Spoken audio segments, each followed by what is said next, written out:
उस महापुरुष को वंदन करती हूँ, नमन करती हूँ, जिनकी बदौलत आज मैं महिला होकर के भी इस मान सम्मान को प्राप्त कर रही हूँ। मैं उस शख्स डॉक्टर भीमराव अंबेडकर को कोटि कोटि नमन करती हूँ कि आपने हम महिलाओं को भी देश की आजादी के साथ साथ पुरुषों की गुलामी से मुक्त करवा करके समानता का अधिकार दिया। पुनः एक बार सत सत वंदन, सत सत नमन। सभी सम्मानित मंच, बाहर से पधारे हुए मेरे प्यारे गांव के भाई और बहनें, प्यारे बच्चों, मेरा विद्वान स्टाफ और समस्त मेरे बच्चे, आप सबको मैं इस गणतंत्र की शुभकामना देती हूं। परंतु मात्र शुभकामनाएं देने से काम नहीं चलने वाला है। बच्चे जल्दी बैठ जाएं शांति से। मेरे भाइयों, हम बधाइयां देते हैं कि गणतंत्र की बहुत बहुत बधाई, लेकिन गणतंत्र है क्या, ये तो हमें समझना पड़ेगा। क्यों गणतंत्र मनाया जाता है, ये भी हमें समझना होगा। आज हमारे देश के अंदर 70 साल हो गए हैं हमारे देश को गणतंत्र घोषित किए हुए। गणतंत्र का मतलब होता है कि जहां एक संविधान बना, पहले जो मनुस्मृति का संविधान लागू था, उस संविधान को हटा करके यहाँ पर समता, स्वतंत्रता, बंधुता और न्याय पर आधारित जो एक संविधान बनाया गया था, उसको भारत सरकार ने लागू किया, अंगीकार किया, स्वीकार किया। लेकिन क्या इन 70 सालों के बाद भी हम उस संविधान को लागू कर पाए? सबसे बड़ा प्रश्न ये है कि क्या हम उस संविधान को लागू कर पाए और क्यों जरूरत पड़ी थी उस संविधान की। मेरे प्यारे बच्चों, आप लोग ध्यानपूर्वक सुनो, क्योंकि तुम ही कल की तस्वीर हो, तुम ही कल की तकदीर हो, तुम ही कल का भारत हो। जितना आज का युवा जागरूक होगा, उतना ही मेरा देश कल मजबूत होगा। तो मैं आपको बताना चाहती हूँ कि आज के दिन ये संविधान मैं लेकर के आई इस प्रति को, क्योंकि कभी भी इस संविधान को किसी लाइब्रेरी में नहीं रखा गया, किसी भी सामान्य बुक स्टॉल पर यह उपलब्ध नहीं होता है। क्यों? क्या है इसके अंदर जिसकी वजह से छुपाया जाता है? कोई तो वजह होगी। इस सृष्टि का नियम है, कोई भी कार्य बिना कारण के कभी भी नहीं होता है। अगर इस भारत के पवित्र महान ग्रंथ को छुपाया जाता है या छुपाया गया है, तो पीछे बहुत बड़ी वजह रही होगी। हम लोग हर साल गणतंत्र मनाते हैं, इकट्ठा हो जाते हैं, बच्चों से परेड करवा लेते हैं, नेताजी वगैरह, प्रिंसिपल वगैरह सब भाषण दे लेते हैं और बच्चे नाच गा करके घर चले जाते हैं। नहीं मेरे बच्चों, ये देश में जानना होगा कि आज का दिन विशेष क्यों है और किस लिए मनाया जाता है। मैं कहती हूँ कि 15 अगस्त से भी कहीं ज्यादा महत्वपूर्ण आज का दिन है, और वो दिन इसलिए है क्योंकि अगर आजादी मिल जाती और वही व्यवस्था बनी हुई रहती तो क्या फर्क पड़ता। हम इस चतुर्वर्णी व्यवस्था में जो श्रेष्ठता के शिखर पर पहुंचे हुए लोग थे, उनके गुलाम हो जाते। पहले अंग्रेजों के गुलाम थे, उसके बाद में हम उनके गुलाम हो जाते। लेकिन इस भारतीय संविधान ने हम सबको समता, स्वतंत्रता, बंधुता और न्याय पर आधारित समाज की स्थापना करने की जो प्रेरणा दी, क्या हर एक जागरूक बंदे से मेरा सवाल है कि वो अपने जमीर से पूछे, क्या हम समता, स्वतंत्रता, बंधुता और न्याय की स्थापना कर पाए? हम नहीं कर पाए। क्या आदिवासियों के लिए अनुसूची 5 और 6 लागू हुई? नहीं हुई। अरे कम से कम मैं तो यही पूछना चाहती हूँ कि इस संविधान के पहले पन्ने पे लिखा है भारत अर्थात इंडिया। हम हमारे देश के नाम को तो नहीं जान पाए, क्या संविधान क्या खाक लागू करेंगे? हम हमारे देश के नाम को नहीं जानते, हिंदुस्तान हिंदुस्तान करते रहते हैं, जबकि हमारा संविधान हमें कहता है कि इस देश का नाम भारत या इंडिया है। हम किस संविधान की, किस गणतंत्र की बात करते हैं? ये झूठे खोखले वादे हैं, और ये खोखले वादे इसलिए हैं क्योंकि भारत की जनता पप्पू है। मैं किसी दूसरे में उलाहना नहीं लगाती। हमारी कमजोरी है कि हमारे उस बंदे ने अपनी जिंदगी लगा करके, अपने 4-4 बच्चों की बलि दे करके इस असमानता की इस खड़ी व्यवस्था को ऐसे ला करके इसके अंदर रखा। लेकिन हमारी नालायकी देखिए कि आज दिन तक हम उसको ऐसा नहीं कर पाए। सिद्धांतों में ये संविधान है, लेकिन आज भी आप जाकर के देखिए वो व्यवस्था लागू है। तो मेरे भाइयों, हमें मूल्यांकन करना होगा इस चीज का कि 70 साल बीत जाने के बाद भी क्या आर्टिकल 340 जो इस देश के महान संख्या वाले, जो बहुसंख्या वाले जो ओबीसी वर्ग है, उस ओबीसी का आर्टिकल 340 ओबीसी के लोगों को ही नहीं पता। दूसरों की तो बात छोड़ो, ओबीसी के लोगों को नहीं पता कि आर्टिकल 340 क्यों लिखा गया और उसकी क्या पालना हुई, कुछ नहीं पता है। आर्टिकल 341 कुछ मिला, लेकिन आर्टिकल 342 एसटी के लिए कुछ नहीं मिला। क्या पता है आदिवासियों को? अरे मेरे आदिवासी मूल निवासी भाइयों, तुम समझो कि जिस देश में बाबा साहब के जन्म लेने से पहले महान बिरसा मुंडा ने आजादी का आंदोलन, जिसको मुंडारी भाषा में मुक्ति का आंदोलन यानी कि उल गुलान नामक एक जो आंदोलन छेड़ा था, क्या पता है आपको? नहीं पता, क्योंकि हम पेट तक सीमित कर दिए गए। हमारी शिक्षा पद्धति, एक प्रिंसिपल होने के नाते मुझे शर्म आती है ये कहते हुए कि भारत की शिक्षा पद्धति विश्व की शिक्षा पद्धति में घटिया वाली में दूसरे नंबर पर है। ये हमारे लिए सोचने और शर्म करने की बात है कि भारत की शिक्षा पद्धति क्यों है दूसरे नंबर पर, जब हमारी अर्थव्यवस्था विश्व के विकसित देशों से टकरा रही है। तो हमारी शिक्षा पद्धति जो कि भारत के भविष्य का निर्माण करती है, उस भारत के भविष्य के साथ ऐसा मजाक क्यों ऐसा मजाक? ये समझना होगा और ये पढ़े लिखे लोगों को समझना होगा। और पढ़े लिखे लोगों ने शायद कहीं न कहीं अपनी गैर जिम्मेदारी का परिचय दिया है कि आज हमारी आर्टिकल जो है वो हम नहीं जानते, हमारा संविधान क्या है वो हम नहीं जानते और हमारे हक अधिकारों को हम नहीं जानते। भाइयों, गणतंत्र मनाने से, भोजन कर लेने से, मिठाइयां बांट लेने से, बच्चों को नचा लेने से कुछ नहीं होने वाला है। इनके पीछे षड्यंत्र था कि इस दिन डॉक्टर अंबेडकर की चर्चा नहीं होनी चाहिए, इस दिन भारतीय संविधान की चर्चा नहीं होनी चाहिए, क्योंकि भारतीय संविधान की अगर चर्चा होगी तो भारत के लोगों के हक और अधिकारों की चर्चा होगी, और अगर हक और अधिकारों की चर्चा होगी तो लोग जागृत होंगे तो अपने अधिकारों को लेने के लिए संगठित होंगे, और संगठित होंगे तो शक्ति का निर्माण होगा, और शक्ति को जमाना सैल्यूट करता है। इसलिए हमारी शक्ति नहीं बन सके, हमारे लोग जानकारी नहीं हासिल कर सके, इसके लिए इस गणतंत्र का जो ये रूप, मुझे खुशी है इस बात से कि बच्चों को डांस भी करना चाहिए, बच्चों को बोलना भी चाहिए, लेकिन इस दिन सेमिनार, इस दिन वाद विवाद, इस दिन बड़ी बड़ी चर्चाएं, परिचर्चाएं, टीवी के ऊपर जो वो विवाद करते हैं बैठ करके, नॉन इशू को इशू बना करके जो बक करते रहते हैं, उन लोगों को वहां पर संविधान के आर्टिकलों पर चर्चा करनी चाहिए। ऐसा क्यों नहीं होता? क्यों नहीं होता ऐसा इसलिए नहीं होता कि आप लोग अपने अधिकारों के प्रति जागृत नहीं हो। मुझे दुख है इस बात का। जो मेरा विद्वान स्टाफ बैठा है, शायद पहली बार डॉक्टर अंबेडकर की तस्वीर देख रहे होंगे 26 जनवरी के ऊपर, पहली बार, वरना बहुत कम। मेरी खुद की उम्र इतनी हो गई, 22 साल हो गई सर्विस में, कभी नहीं देखा। क्यों रोका जाता है चर्चा से? अरे मेरे भोले लोगों, तुम समझो, बहुसंख्यक लोगों तुम समझो कि तुम्हारे साथ ये जो साजिश हो रही है ये क्यों हो रही है। मेरे भाइयों, सृष्टि का नियम है, कोई भी कार्य बिना कारण नहीं होता है। तो ये क्या कारण था कि इस देश का ये जो पवित्र ग्रंथ है, इस देश के सभी धर्मों का ये पवित्र ग्रंथ है, इस ग्रंथ को हमसे क्यों छुपाया गया? आपको सवाल करना चाहिए। हमारे जनप्रतिनिधि बैठे हैं, उनसे भी मेरा सवाल है कि हर एक ग्रंथों को अपने घरों में रखो। कोई भी व्यक्ति अपनी आस्था को किस रूप से मनाता है, ये भारतीय संविधान हमें उसकी आजादी देता है, लेकिन राष्ट्र के लेवल पर हमारा सिर्फ और सिर्फ एक धर्म ग्रंथ है। ये हमारे सभी सरकारी विभागों में होना चाहिए और प्रत्येक भारत के नागरिक के घर में होना चाहिए। क्या है? बाजारों में नहीं मिलता, कहीं भी मिलता नहीं है। मुझे कोई दुख नहीं हो रहा है ये कहने में कि सत्यनारायण की कथा आपको हर कहीं मिल जाएगी, लेकिन जिस विधान से, जिस वजह से ये देश चलता है, इस संविधान की प्रति आपको भटकने पर भी नहीं मिलती है। क्यों? कुछ तो सोचो।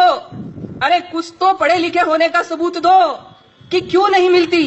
क्या वजह रही है कि हमारे हक और अधिकारों से हमें वंचित रखा गया है? हमें जानना होगा, हमें समझना होगा कि कहीं ये देश आज भी एक प्रकार की गुलामी में तो नहीं है। फिर आपको सोचना होगा कि अगर आज भी ऐसी गुलामी है या आज भी ऐसे षड्यंत्र है, तो कौन लोग हैं जो हमारे साथ षड्यंत्र कर रहे हैं? कौन लोग हैं जो हमारे हक अधिकारों से हमें वंचित कर रहे हैं? सत्य के लिए लड़ना पड़ता है मेरे भाइयों, सत्य मुफ्त में नहीं मिलता।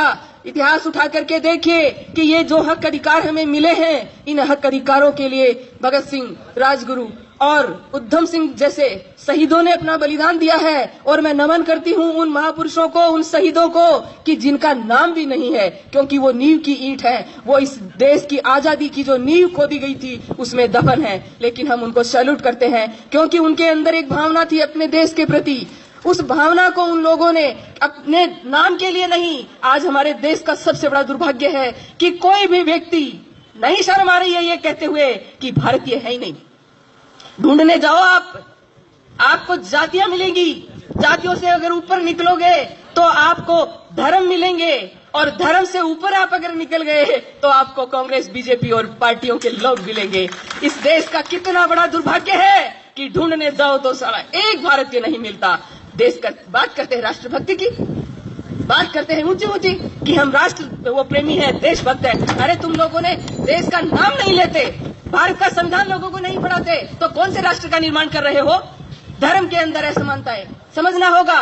प्यारे बच्चों, तुम लोगों को समझना होगा, मनुष्य है उसके लिए धर्म बनाया गया है, न कि धर्म के लिए मनुष्य। आज हमारे देश के अंदर इस तरह की व्यवस्था कर दी गई है कि व्यक्ति है उसके लिए जो है महत्वपूर्ण, जो है धर्म से ज्यादा महत्वपूर्ण, संविधान से ज्यादा महत्वपूर्ण उस व्यक्ति के लिए धर्म हो गया है। हमें धर्म को अपने घरों तक सीमित रख करके देश के लिए सोचना होगा। हमें हमारे भारत को, जो पहले सम्राट अशोक के समय में जो विश्व गुरु था, वैसा का वैसा विश्व गुरु हमें हमारे देश को बनाने के लिए प्रत्येक नागरिक को भारत का संविधान पढ़ना पड़ेगा। संविधान पढ़ोगे तो आपको पता लगेगा कि हमारे हक और अधिकार क्या हैं। जब प्रत्येक व्यक्ति को हक और अधिकार मिलेगा तो भारत आज जिस चीन, जिस पाकिस्तान, जिस बांग्लादेश की बात करता है, आपको सुनकर ताज्जुब होगा कि वह हमारा भारत भूखमरी के अंदर उन देशों से पिछड़ा हुआ है। सम्मानित मंच से भी प्रश्न रहेगा, सामने मेरा बुद्धिजीवी स्टाफ बैठा है उससे भी प्रश्न रहेगा कि घर में अगर पैसा आता है और घर के लोग भूखे हैं तो घर का मुखिया चोर है कि नहीं? अगर हमारी अर्थव्यवस्था भारत की अर्थव्यवस्था जो है वो विश्व में उन्नतिशील और निरंतर विकास करने वाली अर्थव्यवस्था है, और भूखमरी जिसको स्टैंडर्ड नाम कुपोषण देकर के भूखमरी के नाम से गुमराह कर रखा है, तो वो जो भूखमरी है उसको कुपोषण का नाम देकर के कितने बच्चे मरते हैं पता है आपको? एक साल में 15 लाख बच्चे भारत में कुपोषण से मरते हैं, 0 से 5 साल के। अगर आप उसका वैल्यूएशन महीने में करो तो 1.25 लाख बच्चे एक महीने में कुपोषण से मरते हैं, 0 से 5 साल के। और अगर आप इनकी तुलना ऐसे करते जाओगे तो आपको ताज्जुब होगा, और ताज्जुब तो आपको उस समय और ज्यादा होगा जब उनकी जातियों का आपको पता लगेगा कि कौन लोग हैं जो मारे जाते हैं, कौन लोग हैं वो बच्चे जो कुपोषण यानी कि भूखमरी से मारे जाते हैं। हम किस गणतंत्र की बातें करते हैं? ये गणतंत्र आज भी अधूरा है। आज भी हमारा संविधान रो रो करके उन बुद्धिजीवी लोगों से पूछ रहा है कि अरे पढ़े लिखे लोगों, शिक्षा मात्र पेट भरने का नाम तो नहीं था रे, पेट भरने का नाम तो नहीं था।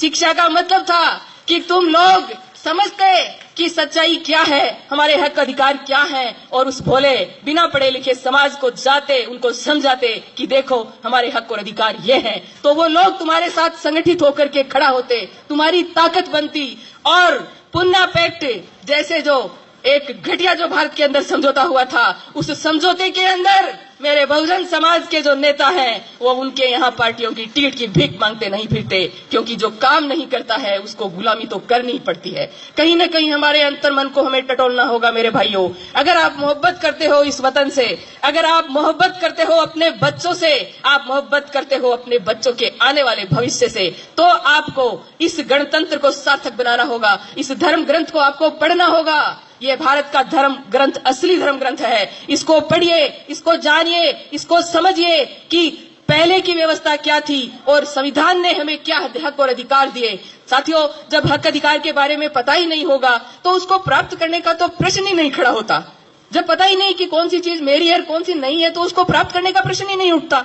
तो आपसे सभी से मेरी गुजारिश है कि पढ़े लिखे लोगों, शिक्षा को मात्र पेट भरने का माध्यम मत बनाओ, क्योंकि शिक्षा जो है, संस्कृत में भी एक सूक्ति है, विद्या सा विमुच्यते, यानी ज्ञान जो होता है ना वह हमें मुक्त करता है। किससे? सोचने और समझने की सामर्थ्य देता है। पढ़ा लिखा भी उसी पाखंड के रास्ते पे जाता है और एक अनपढ़ भी उसी रास्ते पे जाता है। मैं कहती हूँ उस पढ़े लिखे से कहीं ज्यादा श्रेष्ठ वो अनपढ़ है कि उसको पता नहीं इसलिए वो उस रास्ते पे जा रहा है, लेकिन पढ़ा लिखा तो उन किताबों को शर्मिंदा करके भी उसी रास्ते पे जा रहा है। तो समझने वाली बात है कि शिक्षा आपको सोचने की, समझने की सामर्थ्य देता है, गलत और सही में फर्क करता है। गलत और सही में फर्क करने के बाद में आपको इतनी हिम्मत देता है कि जो सत्य का जो मार्ग है, जो सही मार्ग है, उस मार्ग पे आपको चलने की वो ताकत देता है, बशर्ते आप अकेले ही क्यों न चले। ये नहीं है कि जहां भीड़ जाती है उधर ही आपको जाना है, क्योंकि ये जरूरी नहीं कि जिधर भीड़ जा रही है वो मार्ग सत्य है। सत्य का मार्ग तो खुद मर करके, खुद भीड़ करके खोजना पड़ता है, और हम हो लेते हैं किसी के पीछे और कहते हैं यही सत्य का मार्ग है। साथियों, बहुत ज्यादा समय मैं आपका नहीं लूंगी। मेरे दर्द की, मेरी जो पीड़ा है इस बहुजन समाज की, उस पीड़ा को मैंने व्यक्त किया है कि हे मेरे बहुजन समाज के लोगों, तुम लोग समझो कि तुम्हारे हक और अधिकार आज भी नहीं है। इस देश का बहुत बड़ा तबका 52% ओबीसी, मैं कहती हूँ इस देश का भाग्य है, लेकिन निर्भीक नींद में सोया पड़ा है। अरे कुंभकर्ण भी 6-7 महीने सोता था, तुम तो जागो रे, कम से कम सालों हो गए, 70 साल तो देश को आजाद हुए हो गए। कभी पढ़ा आर्टिकल? ओबीसी का पहला आईएएस मंडल कमीशन के लागू होने के 44 साल बाद आजादी के पहला आईएएस प्राप्त हुआ था। ओबीसी के लोगों को पता ही नहीं है। मैं बांट नहीं रही, मेरा कोई स्पीच सुनेगा वो कह सकता है कि ये ऐसा कोई स्पीच होता है 15 अगस्त पे, 26 जनवरी पे, क्योंकि ऐसा मेरे को एक बार पहले भी कहा हुआ है कि 26 जनवरी को डॉक्टर अंबेडकर का नाम लेने का प्रश्न ही नहीं उठता। मेरी समझ में नहीं आया कि जो आदमी संविधान बनाने वाला मुख्य व्यक्ति था, कमेटी में और लोग होंगे, लेकिन जो वर्क सबसे ज्यादा जो किया वो डॉक्टर अंबेडकर ने किया, तो उन लोगों, उस व्यक्ति का नाम लेने से गर्व होना चाहिए। क्या कहीं वो आज भी किसी जातिवाद के कारण ही तो वंचित नहीं है? वरना जिसको अमेरिका जैसी कोलंबिया जो यूनिवर्सिटी है, उस यूनिवर्सिटी ने उसको सिंबल ऑफ नॉलेज, और बराक ओबामा ने कहा कि ये तो भारत का दुर्भाग्य है, ये डॉक्टर अंबेडकर का दुर्भाग्य है कि वो भारत में पैदा हुए। अगर वो अमेरिका में पैदा होते तो हम उसको सूर्य कहते हैं, उसको हम सूर्य कहते। तो उस सूर्य को जो दबाया जाता है या दबाया गया है, उसकी कोई तो वजह होगी, क्योंकि उन्होंने आप सबको अपने बच्चे माना। 4-4 बच्चों की बलि दी है। हिंदू कोड बिल, मैडम से रिक्वेस्ट करूंगी जरूर कि हिंदू कोड बिल पढ़े, जिसके लिए, और 52% ओबीसी के लिए उन्होंने कानून मंत्री के पद से इस्तीफा दिया।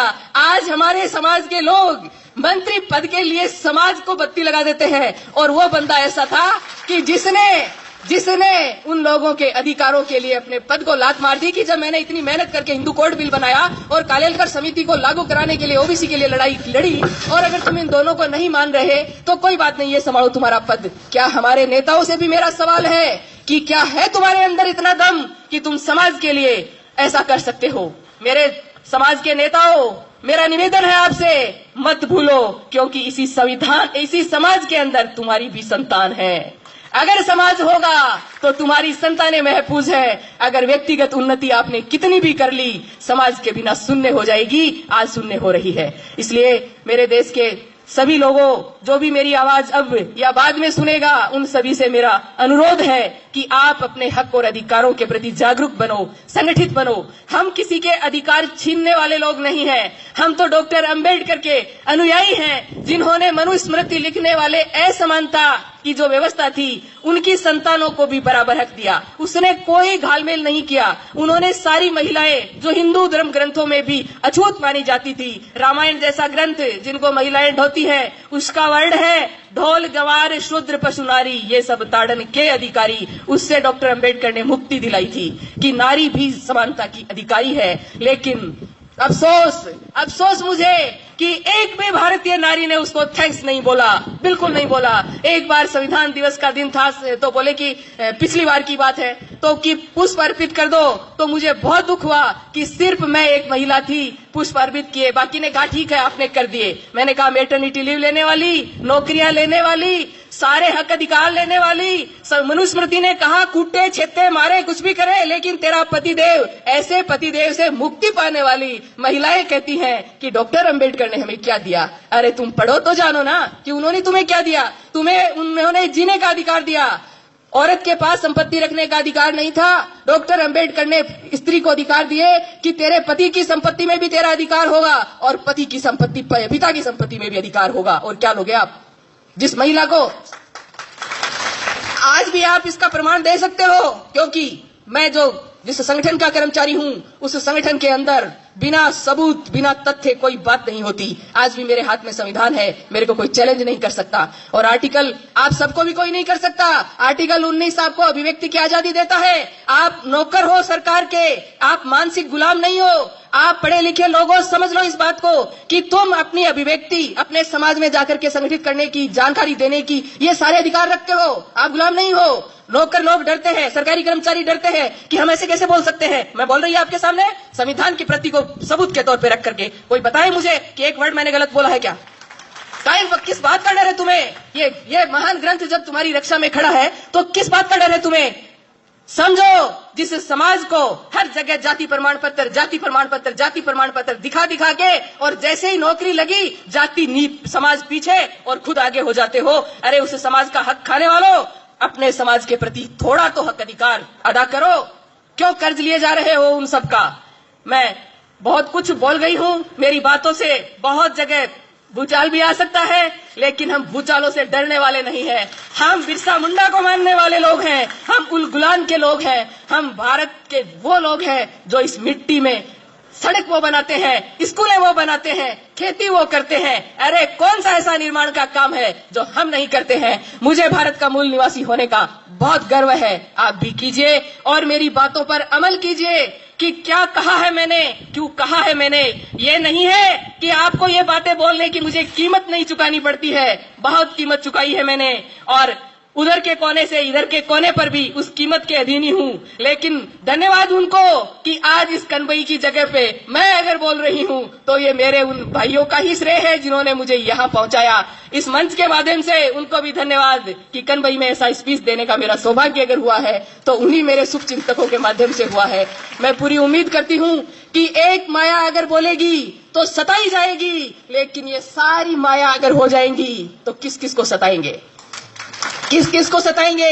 इसलिए घर घर में हमें अंबेडकर, घर घर में हमें कालीबाई, घर घर में हमें बिरसा मुंडा, घर घर में हमें कर्पूरी चंद ठाकुर, घर घर में हमें ईवी रामास्वामी पैरियार, घर घर में हमें ज्योतिबा फूले और सर छोटू राम और भगत सिंह जैसे लोग पैदा करने होंगे। तब हमारा देश वास्तव में गणतंत्र साबित होगा और वास्तव में देश आजादी की जो बात है उसको, आजादी को वास्तव में प्राप्त कर सकेगा। आप लोगों ने मेरे को ध्यानपूर्वक सुना, इसके लिए आप सभी का आभार, धन्यवाद।